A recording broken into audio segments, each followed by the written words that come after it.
Hi குட்டீஸ், இன்னைக்கு நம்ம சேனல்ல தேர்ட் ஸ்டாண்டர்ட் மேக்ஸ் புக்ல இருக்கக்கூடிய ஆன்சர்ஸ் தான் பார்க்க போறோம். அதுல இன்னைக்கு பார்க்கக்கூடிய லெசன் வந்து 6th லெசன். மொத்தம் எத்தனை சொல்லி பார்க்கலாமா? பாருங்க. பயிற்சி செய்வோம்னு சொல்லி கணித புதிர் புத்தகங்களின் எண்ணிக்கைன்னு சொல்லி கேட்டிருக்காங்க. பாருங்க, இங்க கொடுத்துருக்காங்க. டீச்சர்ஸ் வந்து புத்தகங்களை வந்து தலைப்பு வாரியாக பிரித்து விட்டீர்களான்னு சொல்லி கேட்டிருக்காங்க. அப்ப எல்லாமே சொல்றாங்க. 39 கணித புதிர் மற்றும் 26 கணித மேதைகள் பற்றிய புத்தகங்கள் இருக்கு. இந்த குரூப் என்ன சொல்லுதுன்னா 46 படக்கதை மற்றும் 33 நன்னறி கதை புத்தகங்கள் உள்ளன.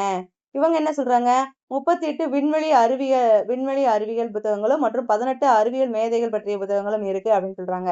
இதை வச்சுதான் கொஸ்டின் கேட்டிருக்காங்க. பாருங்க, கணித புதிர் புத்தகங்களின் எண்ணிக்கை எவ்வளவுனா 39. இங்க பாருங்க கொடுத்துருக்காங்களா? 39. கணித மேதை புத்தகங்களின் எண்ணிக்கை 26 கொடுத்துருக்காங்களாப்பா? ஸோ ரெண்டையும் நம்ம கூட்டினோம்னா 65 வரும். கூட்டி பார்த்துக்கோங்க. ஆல்ரெடி நம்ம கூட்டல் கணக்குகள்லாம் செஞ்சது தான். அடுத்து படக்கதை புத்தகங்களின் எண்ணிக்கை எவ்வளோ அப்படின்னா 46. அதுக்கடுத்து நன்னறி கதை புத்தகங்களின் எண்ணிக்கை 33. அந்த கதை புத்தகங்களோட கூட்டுத்தொகை வந்து 79. அடுத்து பாருங்க, விண்வெளி அறிவியல் புத்தகங்களின் எண்ணிக்கை 38. அறிவியல் மேதை புத்தகங்களின் எண்ணிக்கை 18. மொத்த அறிவியல் சார்ந்த புத்தகங்களின் எண்ணிக்கை 56. இப்போ என்ன கொஸ்டின் கேட்டிருக்காங்கன்னா, கதை புத்தகங்களின் மொத்த எண்ணிக்கை நம்ம இங்க மொத்தம் கூட்டி போட்டோம்ல. இப்போ கதை புத்தகங்கள்லாம் இதுதானப்பா, அதோட மொத்த எண்ணிக்கை 79. சரிங்களா? அதுதான் இங்க போட்டிருக்கோம். அது கணிதம் சார்ந்த புத்தகங்களின் மொத்த எண்ணிக்கை, கணிதம் சார்ந்த புத்தகங்கள் பாருங்க, இங்க கணிதம் சார்ந்த புத்தகங்களின் மொத்த எண்ணிக்கை 65 தானே. ஸோ அதை இங்க நம்ம எழுதியிருக்கோம். அடுத்து அறிவியல் சார்ந்த புத்தகங்களின் மொத்த எண்ணிக்கை பாருங்க, அறிவியல் சார்ந்த புத்தகங்களின் மொத்த எண்ணிக்கை 56. அதுதான் இங்க எழுதியிருக்கோம். இப்போ ஒட்டுமொத்த புத்தகங்களின் எண்ணிக்கை எவ்வளவுனா 200 புத்தகங்கள் இருக்கு. சரிங்களா? அடுத்து பாருங்க, கூடுதல் 100ஐ விட அதிகமாக அல்லது குறைவா என யூகித்து பொறுத்துக்க அப்படின்னு சொல்றாங்க. இப்போ இதோட கூடுதல் பார்க்கணும். இப்போ ஃபர்ஸ்ட் இங்க 100ஐ விட அதிகம் சொல்லி கொடுத்துறாங்க, 100ஐ விட குறைவுன்னு சொல்லி கொடுத்துறாங்க. இங்க ரெண்டு எண்களை நம்ம கூட்டி பார்த்தாதான் அது 100ஐ விட அதிகமா இருக்கா அல்லது 100ஐ விட குறைவாக இருக்கான்னு நமக்கு தெரியும். இப்போ நீங்க என்ன செய்யணும்? ஃபர்ஸ்ட் ஒவ்வொரு கட்டத்திலையும் கொடுத்துருக்கக்கூடிய அந்த எண்களை கூட்டி பார்க்கணும். இதோட கூடுதல் எவ்வளவுனா 90, இதோட கூடுதல் 101, இதோட கூடுதல் 107, இதோட கூடுதல் 97, இதோட கூடுதல் 98, இதோட கூடுதல் 109, இதோட கூடுதல் 110, இதோட கூடுதல் 80. சரிங்களா? இப்ப நம்ம என்ன பண்ணணும் அப்படின்னா 100ஐ விட அதிகம் எது அப்படின்னு சொல்லி பார்க்கணும். பாருங்க, 100ஐ விட அதிகம், இது அதிகம் தானேப்பா? ஓகே. 107 என்பது 100ஐ விட அதிகம். அதுக்கடுத்து பாருங்க, 109 என்பது 100ஐ விட அதிகம், 110 என்பது 100ஐ விட அதிகம். மேட்ச் பண்ணியாச்சு. அடுத்து 100ஐ விட குறைவு எதுனா 90 வந்து 100ஐ விட குறைவு. அப்புறம் 97 100ஐ விட குறைவு, 98 100ஐ விட குறைவு, அடுத்து 80 வந்து 100ஐ விட குறைவு. சரிங்களா? அந்த மாதிரி மேட்ச் பண்ணணும். உங்களுக்கு தெரியணும் 100ஐ காட்டிலையும் அதிகமான நம்பர் எது, 100ஐ காட்டிலையும் குறைவான எண்கள் வந்து எது அப்படின்னு சொல்லிட்டு. அடுத்து பாருங்க, பயிற்சி செய்வோம். மணிகளை வந்து எண்ணி கூடுதலும். இந்த மணிகள் எத்தனை இருக்கு அப்படின்னு பாத்தீங்கன்னா, இந்த கட்டத்துல வந்து ஒரு எத்தனை மணி இருக்கும்? 100 மணி இருக்கும். இது வந்து இந்த வரிசை வந்து 10 மணிகளை கொண்டது. இது தனித்தனியா இருக்கு அப்படின்னா எத்தனை இருக்கு? 1 2 3 4 5 6 மணிகள் இருக்கு. அப்ப 100 கூட்டல் 10 கூட்டல் 6னா 116.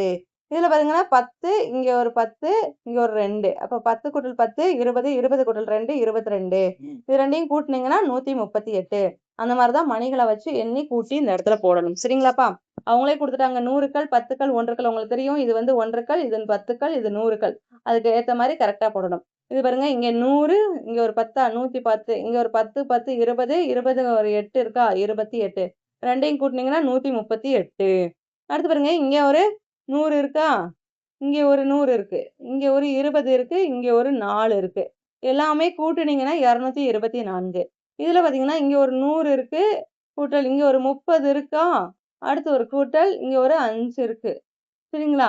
இது எல்லாமே கூட்டுனீங்க அப்படின்னா 135. இப்போ இது ரெண்டையும் கூட்டுனீங்க அப்படின்னா 359. சரிங்களா? அடுத்து பாருங்க, கூட்டி விடையளிக்கன்னு சொல்லி கேட்குறாங்க. கூட்டலாமா? 1 கூட்டல் 6 7, இந்த 2 அப்படியே இறக்கணும், இந்த 4 அப்படியே இறக்கணும். அடுத்து 3 கூட்டல் 2 5, 5 கூட்டல் 2 7, இந்த 2 அப்படியே இறக்கிடணும். அடுத்து 4 கூட்டல் 5 9, 4 கூட்டல் 3 4 கூட்டல் 5 9, 4 கூட்டல் 3 இங்க 7பா, 7 போட்டுக்கோங்க 7. இந்த 3 அப்படியே இறக்கிடணும். அடுத்து பாருங்க, 6 கூட்டல் 2 8, 3 கூட்டல் 2 5, 6 கூட்டல் 2 8. அடுத்து 3 கூட்டல் 5 8, 7 கூட்டல் 2 9, 6 கூட்டல் 2 8. அடுத்து 2 கூட்டல் 3 5, 9 0. 9ஓட 0ஓட எந்த நம்பரை கூட்டினாலும் கழிச்சாலும் சேம் எண் தான்ப்பா வரும். அது நம்ம அப்படியே போட்டுட்டாச்சு. அடுத்து 3 கூட்டல் 1 4. அடுத்து 3 கூட்டல் 1 4, 4 கூட்டல் 2 6, 6 கூட்டல் 3 9. அடுத்து 2 கூட்டல் 7 9, 1 கூட்டல் 3 4, 7 கூட்டல் 1 8. அடுத்து 4 கூட்டல் 5 9, 2 கூட்டல் 7 9, 8 கூட்டல் 1 9. அடுத்து பாருங்கப்பா, கூட்டி எழுதுக அப்படின்னு சொல்லி கேட்குறாங்களா? இதே தான் நம்ம எப்படி கூட்டுறோமோ அதுக்கு என்ன மெத்தட்ஸ்லாம் இங்கே கொடுத்துருக்காங்க. அதை பார்த்து நம்ம கீழே கூட்டி போடலாமா? பாருங்க, 100க்கள் 1க்கள் அப்படின்னு சொல்லி தான் நம்ம எழுதணும். 134யும் 77யும் கூட்டணும் அப்படின்னா இங்கே 100 மணிகள் 3 மணிக்கொத்துக்கள், இங்கே 4 தனித்தனியாக இருக்கும். ஃபர்ஸ்ட்டு 1க்களை கூட்டணும், அதுக்கடுத்து 10க்கள், அடுத்து 100க்கள், அந்த மாதிரி கூட்டி நம்ம போடணும். அடுத்து பாருங்க, மணிகளை பயன்படுத்தி கூட்டி விடை காண்க. இப்போ நீங்கள் என்ன பண்ணணும், இப்போ நம்ம இங்கே மணிகள் வந்து போடலை, நீங்கள் வந்து போடும்போது மணிகள் உங்ககிட்ட இருந்துச்சுன்னா அதை பயன்படுத்தி கூட்டி இங்கே விடை காணணும். பாருங்க, 5 கூட்டல் 8னா 13க்கு 3 மிச்சம் 1, 1 கூட்டல் 6 7, இந்த 1 அப்படியே இறக்கிடலாம். 4 கூட்டல் 6 10க்கு இந்த 10 0 இங்கே போடணும், இந்த 1 எடுத்து இப்படி மேலே போடணும். 1 கூட்டல் 3 4, 4 கூட்டல் 8 12, 12ல் 2 1க்களை தான் இங்கே போடணும், 10க்களை வந்து இந்த மாதிரி மேலே போட்டுறணும். 1 கூட்டல் 2 3, அதே மாதிரி தான் ஒவ்வொன்றையும் கூட்டி போடணும். 8 கூட்டல் 7 அப்படின்னா 15, 15ல் 5 இங்கே போட்டிருக்கோம், 1 இங்கே போட்டிருக்கோம். அப்புறம் 1 கூட்டல் 7 8, 8 கூட்டல் 6 14க்கு 4 மிச்சம் 1, 1 கூட்டல் 4 5, 5 கூட்டல் 3 8. சரிங்களா? இங்கே பாருங்க, 2 கூட்டல் 9 11க்கு 1 மிச்சம் 1, 1 கூட்டல் 8 9, 9 கூட்டல் 6 15க்கு 5 மிச்சம் 1, இங்கே 1 கூட்டல் 5 6, 6 கூட்டல் 3 9. இங்கே பார்த்தீங்கன்னா 6 கூட்டல் 8 வந்து 14, 4 மிச்சம் 1, 1 கூட்டல் 2 3, 3 கூட்டல் 7 10, 0 மிச்சம் 1, 1 கூட்டல் 3 4, 4 கூட்டல் 1 5. அடுத்து பாருங்க, 9 கூட்டல் 5 14க்கு 4 மிச்சம் 1, 1 கூட்டல் 3 4, 4 கூட்டல் 6 10க்கு 0 மிச்சம் 1, 1 கூட்டல் 4 5, 5 கூட்டல் 2 7. அடுத்து 7 கூட்டல் 9 16க்கு 6 மிச்சம் 1, 1 கூட்டல் 1 2, 2 கூட்டல் 9 11க்கு 1 மிச்சம் 1, 1 கூட்டல் 5 6, 6 கூட்டல் 2 8. அடுத்து பாருங்க, 4 கூட்டல் 6 10க்கு 0 மிச்சம் 1, 1 கூட்டல் 3 4, 4 கூட்டல் 7 11க்கு 1 மிச்சம் 1, 1 கூட்டல் 5 6, 6 கூட்டல் 3 9. ஸோ அந்த மீதி இருக்கக்கூடிய எண்ணை எங்கே போடணும்னு சொல்லி பார்த்துட்டு நீங்கள் போடணும். அடுத்து பாருங்கப்பா, மொத்த தொகையை காண்கன்னு சொல்லி கேட்குறாங்க. இங்கே நம்ம ரூபா நோட்டு கடைக்கெல்லாம் எடுத்துகிட்டு போனால் ரூபா நோட்லாம் எடுத்துகிட்டு போவோம்ல, அப்போ எது மொத்த தொகை நம்மக்கிட்ட எவ்வளோ இருக்குன்னு சொல்லி கணக்கு பண்ணணும். பாருங்கள், இதில் 100 ரூபாய், இங்கே இந்த 100ஐயும் சேர்த்தா 200, இது 300. இது பார்த்தீங்கன்னா 310 320. அடுத்து பார்த்தீங்கன்னா 321 322 323 324 325 326. இதில் பார்த்தீங்கன்னா 100 200 300 300 ஒரு 10 310, இங்கே ஒரு 4 காயின்ஸ் இருக்கா 314, ரெண்டையும் கூட்டினீங்கன்னா 640. அதே மாதிரி இங்கே பாருங்க, 100, இங்கே 3 10க்கள் இருக்கா, இப்போ 110, இங்கே 6 1க்கள் இருக்கா 136, இங்கே 2 100க்கள் இருக்கா, அப்புறம் 2 100க்கள் 200, 4 10க்கள் 40, 5 1க்கள், அப்போ 245. இப்போ ரெண்டையும் கூட்டினீங்கன்னா 381. அதே தான் இங்கேயும், இங்கே எத்தனை ரூபா நோட்டுகள் இருக்குன்னா 326 இங்கே போட்டுட்டு, இங்கே 245, ரெண்டையும் கூட்டினீங்கன்னா 571. அடுத்து பாருங்க, இங்கே 262, அது மாதிரி இங்கே 245, ரெண்டையும் கூட்டினீங்கன்னா 507. கூட்டல் கணக்குகள் நம்ம சொல்லி கொடுத்தது தானே. ஸோ இது ரெண்டையும் கூட்டி இங்கே நம்ம என்ன செய்யணும், எழுதணும். மீதி வந்துச்சுன்னா இங்கே போட்டுடணும். சரிங்களாப்பா? இதெல்லாம் கூட்டல் கணக்குகள்லாம் நல்லா பார்த்து கரெக்டாக பண்ணுங்க. சரிங்களாப்பா? அடுத்து பாருங்க, இதுவும் கூட்டி விடை அளிக்க தான். பாருங்க, எல்லாமே கூட்டல் கணக்குகள் தான், நல்லா பார்த்துக்கோங்க. கூட்டி ரெண்டையும் கூட்டணும். மீதி இருந்துச்சுன்னா இப்போ வந்து 17ன்னு இருக்குன்னா இந்த இருக்கக்கூடிய 7 தான் கீழே எழுதணும், 10க்களை தூக்கி மேலே தான் எழுதணும். சரிங்களா? அதுக்கடுத்து இந்த 1ஐயும் இதில் சேர்த்து கூட்டணும். சரிங்களாப்பா?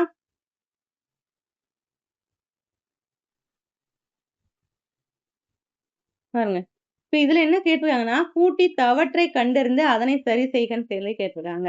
இப்போ என்ன பாருங்க, கூட்டணும், இங்கே ஏதாவது தவறு இருந்துச்சுன்னா அதை கண்டுபிடிச்சு அதை சரி செஞ்சு எழுதணும். 6யும் 7யும் கூட்டினீங்க அப்படின்னா 13. ஆமாம் தானே? 3 இங்கே போட்டாச்சு, மீதி 1. சரிங்களா? இங்கே 1 கூட்டல் 2 3, 3 கூட்டல் 4 7 வரணும், ஆனால் இங்கே 1ன்னு கொடுத்துருக்காங்க, இது தவறு. இப்போ இங்கே 7ன்னு போடணும். இங்கே பார்த்தீங்கன்னா 3 கூட்டல் 5 8 தானேப்பா, 8 போடணும். ஆனால் இங்கே என்ன கொடுத்துருக்காங்க, 6ன்னு கொடுத்துருக்காங்க, இது தவறு. சரிங்களா? அடுத்து பாருங்க, 7யும் 5யும் கூட்டினீங்கன்னா 12க்கு 2 மிச்சம் 1, 1யும் 4யும் கூட்டினீங்கன்னா 5, 5 கூட்டல் 2 7, ஆனால் இங்கே 6 இருக்குது, இது தவறு. இங்கே 7ன்னு போடணும். 3 கூட்டல் 4 7 தான். அடுத்து இங்கே பாருங்க, 9யும் 7யும் கூட்டினீங்கன்னா 16 வரணும். ஆனா இங்க 1ன்னு குடுத்துருக்காங்க. இது தவறு. ஸோ இந்த 6 இங்க போட்டுன்னு மீதி 1. 1யும் 5யும் கூட்டினீங்கன்னா 6, 6 கூட்டல் 4 10க்கு 10க்கு இங்க 0 தான் வரணும். இங்க 5 போட்டிருக்காங்க. இது தவறு. மீதி 1 இங்க 1 கூட்டல் 3 4, 4 கூட்டல் 4 8ன்னு வரணும். இங்க 7ன்னு குடுத்துருக்காங்களா? அப்ப இந்த இடத்துல 8ன்னு போட்டுக்கோங்க. சரிங்களா? அடுத்து பாருங்கப்பா. இங்க 3 கூட்டல் 5 8. இது வந்து கரெக்ட்டா இருக்கா? அடுத்து 2 கூட்டல் 8 10 வரணும். 10 இங்கேயே உடனே போடக்கூடாதுல்ல. இங்க 0 போட்டுட்டு இந்த 10 1 இங்க வராது. இத இங்க போட்டுறணும். 1 கூட்டல் 2 3 தானே. ஆனா இங்க 2ன்னு குடுத்துருக்காங்களா? அப்ப இந்த 3 இங்க போடணும். அடுத்து பாருங்க.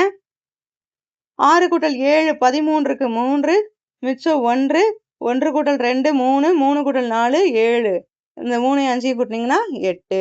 இதெல்லாம் நார்மலா நம்ம கூட்டி போடுறது தான். கரெக்டா பார்த்து போட்டுக்கோங்க.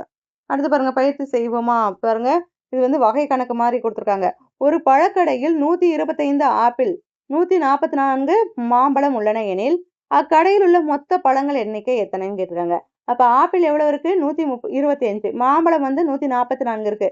ரெண்டையும் கூட்டணும்னா மொத்த பழங்கள் கிடைக்கும்ல 269. அடுத்து பாருங்க கவின் சேமித்த தொகை வந்து 438. கயல் சேமித்த தொகை 467.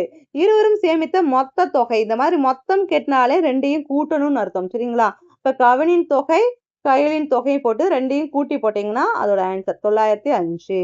அடுத்து பாருங்க அணு 326 ரோஜா பூ பறித்தால் பானு 319 ரோஜா பறித்தால் இருவரும் பறித்த மொத்த பூக்கள் எத்தனைன்னு கேட்டிருக்காங்க. அப்ப அணு பறித்தது வந்து 326 அணு பறித்தது. பானு பறித்தது 319. 2 பேரையும் கூட்டி போட்டோம்னா மொத்த பூக்கள் வந்து 645. சரிங்களா? அடுத்து ஒரு கடையில் 524 அரிசி மூட்டைகள் இருந்தன. மேலும் 927 அரிசி மூட்டைகள் கொண்டு வரப்பட்டன எனில் அக்கடையில் உள்ள மொத்த அரிசி மூட்டைகள் எத்தனைன்னு கேட்டிருக்காங்க. ஆல்ரெடி அந்த கடையில இருந்த மூட்டைகள் எழுதணும். அடுத்து கொண்டு வரப்பட்ட மூட்டைகள் அடுத்து என்ன எழுதணும்? மொத்த மூட்டைகள். இங்க வந்து மொத்த மூட்டைகள். சரிங்களா? அப்ப ஏற்கனவே இருந்தது 527 கொண்டு வரப்பட்டது 276 மொத்தம் வந்து 800. சரிங்களா? அந்த மாதிரிதான் எழுதணும். அடுத்து பாருங்க கற்றல் பயணம் பார்க்கலாமா? பாருங்கப்பா கூடுதலை ஊகித்து சரியானதை டிக் செய்க. 65யும் 45யும் கூட்டணும்னா 110. 110 வந்து 100 காட்டிலையும் அதிகம் தானே. ஸோ இதுதான். மணிகளை எண்ணி எழுதி கூடுதல் காண்க. இந்த மணிகளை எண்ணி இந்த இடத்துல எழுதணும். பாருங்க இது வந்து 100 50 இங்க வந்து 7 157 இங்க 100 4 1 141 ரெண்டையும் கூட்டினீங்கன்னா 298. இங்க கூட்டி எழுதுகன்னு சொல்லி கேட்குறாங்க. கூட்டணும். 9யும் 8யும் கூட்டுனீங்க அப்படின்னா எவ்வளவு வரும்? 17 7 மிச்சம் 1. இந்த 1யும் 2யும் கூட்டினீங்கன்னா 3 3யும் 9யும் கூட்டுனீங்க அப்படின்னா 12 2 மிச்சம் 1 1யும் 5யும் கூட்டினீங்கன்னா 6 6 2 8. சரிங்களா? அந்த மாதிரி கூட்டி எழுதணும். பாருங்க எண்களை கூட்டி எழுதுக. எண்களை இங்க எழுதி அதை கூட்டி போடணும். அது மாதிரி கலா சேமித்த தொகை எவ்வளவு? 536. விமலா சேமித்த தொகை 379. இருவரும் சேமித்த மொத்த தொகை ரெண்டையும் கூட்டணும். இது ரெண்டையும் கூட்டினீங்கன்னா இருவரும் சேமித்த மொத்த தொகை நமக்கு கிடைச்சிரும். பாருங்க இதோட இந்த லெசன் முடிஞ்சு. இந்த லெசன்ல நம்ம என்ன கத்துக்கிட்டோம் அப்படின்னு பாத்தீங்கன்னா மூவிலக்க எண்களின் கூடுதல் இனமாற்றி கண்டறிய முடியும். அப்புறம் மூவிலக்க எண்களின் கூடுதல் இன மாற்றத்துடன் கண்டறிய முடியும். இன மாற்றமன்றியும் தெரியும், இன மாற்றத்தோடையும் தெரியும்.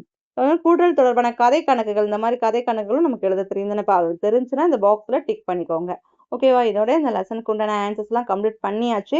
இதுல ஏதாவது டவுட்ஸ் இருந்துச்சுன்னா கமெண்ட் செக்ஷன்ல கமெண்ட் பண்ணுங்க. ஓகே குட்டீஸ், தேங்க்யூ.